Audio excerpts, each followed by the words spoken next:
So yesterday morning I did try to go live, but like one of the last steps that you need to complete before you go live is you have to take a selfie holding a government ID, government photo ID, and then you have to have a credit card so they can make a nominal charge to it. Well, I don't participate in any of this stuff, so I don't have those things and wasn't able to do so. But somebody did have the wherewithal to mention like, well, try to go live on YouTube. And there is a YouTube channel that was like once used for about a week. And so I went back and checked it and tried to go live there. But you need 50 quote unquote followers. And somehow I actually had 35. And as of this morning, I had 40. So if I can just get those other 10, I can go live on YouTube. And the handle that's used there is Realized Conscious Spirit. Okay. So if anybody, wants to hear, like, because I want to be able to answer questions in real time and overcome objectives because, dude, like, if that's possible and there's actually a bunch of people viewing and you realize, like, no matter what's asked or what objectives raised or whatever it might be, like, they're able to be overcome. Like, you raise an objective and I just kind of literally overcome it like that. I don't necessarily know why I'm doing all these motions and all this gesturing, but, like, it's just part of all this, okay? So like just know that's what's going on. And let me be clear, like, so many of you guys like keep trying to say, well, not on here, but in real life, like, well, you gotta have money, money's necessary, blah blah blah. I'm like, you perceive it that way. It's been imprinted and imposed upon your mind. I keep trying to explain. The word money comes from the Jesuit word shekels. Okay, well, the word shekels translates into a unit of measure. Well, what were they trying to measure? It was human deception. Okay, it's self-invited deception. And I wrote down, money is a currency of debt exchange. It's not hard to figure out all quote unquote money nowadays is literally debt. Well, if I'm telling, what's currency? It's essentially a form of energy, is it not? So an energy which is being used against you and everybody else every time you deal with money is being created and siphoned off to the things that are kicking our butts in this, old game that we're lost in of debt exchange. Is debt not considered a form of slavery? Okay, so you're inviting your own slavery, your own deception, and then you're like helping supply the things that we're losing to in this game. There's no getting around this. This is an opinion. You know what I mean? Like, dude, I worked my butt off so I could be in this position to simply like tell you what time it is, so to speak. And that's what time it is.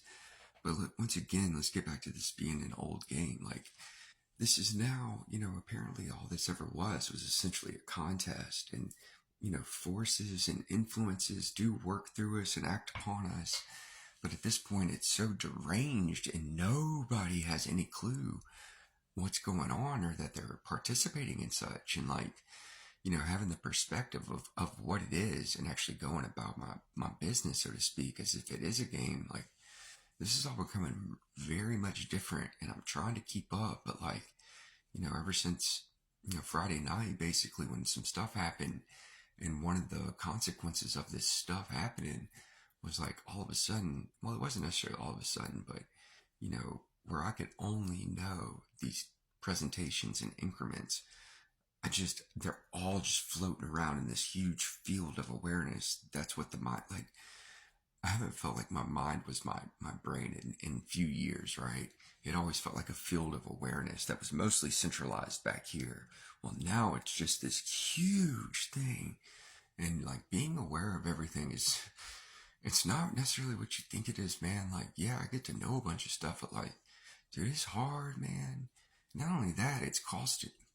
It came at the expense of my attachments because like the only thing I was attached to were my books and Pumpkin. And man, when I had Pumpkin over here the other day, like, I love her more than anything, but it was just different. And, having to realize, like,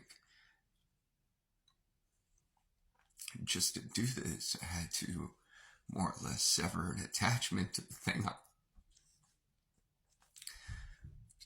love more than anything was, it wasn't easy and it's not easy even just uttering it right now. I have to be really careful how I use language, and I want to talk real quick before I get into the other couple bullet points here, I want to talk about that too.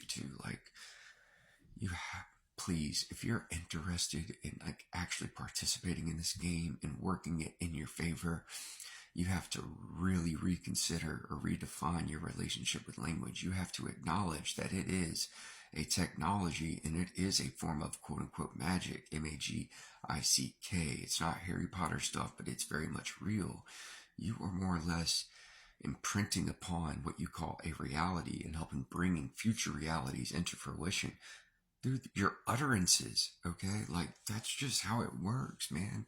So like, just be mindful of, try to control, and once again be selective of every single word or bit of diction that you put in or expel into quote unquote being. Also, I want to talk about this project Looking Glass, okay? Because I never really paid attention to it until I watched like a short video on it this morning. And, it's got this thing called the yellow cube, and apparently it sounded more or less like Jodie Foster in that movie, Contact, which I once thought was simply just the reaccounting, more or less. Of course, it was a Hollywood-made movie, but it was based off some sort of DMT experience, and I think that actually has something to do with it. But this yellow cube can supposedly, based off the nature of your inherent volition and your thoughts, how you use your free will, how you think, how you go about making decisions, it shows different timelines of possible futures.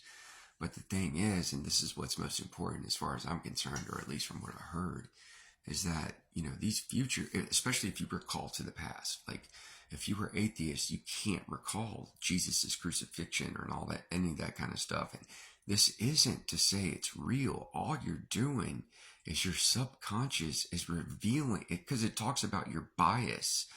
Basically, your perspective impacts it. Okay, I keep talking about, reality is what you make it, but not because it's a pleasant sounding thing, because it's literally what you make it. And apparently you recalling the past is the same thing.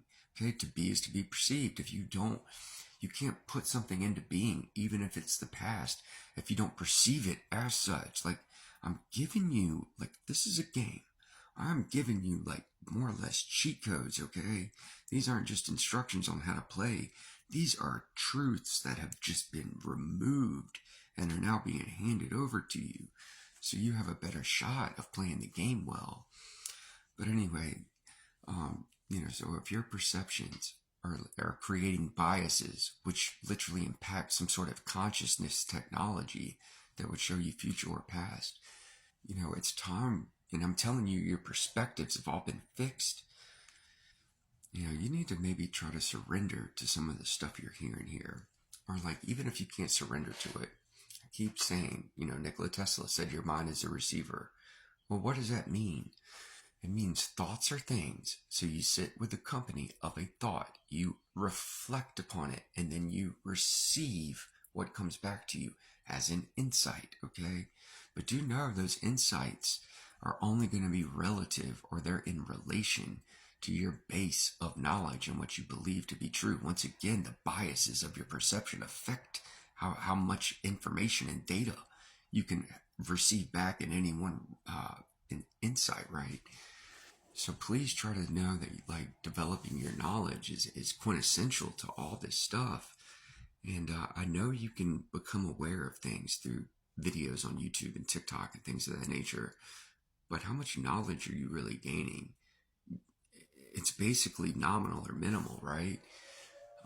If you really want to build your knowledge, you need to sit in solitude and think. But before you do that, just please consider like reading books and just doing those sort of more traditional or conventional things.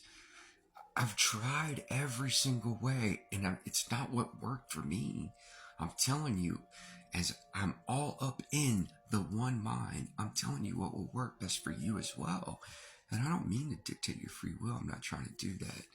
But before I get out of here, also, yesterday morning I was on a walk, okay? And in the middle of a driveway, there a lot of cat, and I could tell something was wrong with it. I went and touched it, and it was frozen stiff from the night before.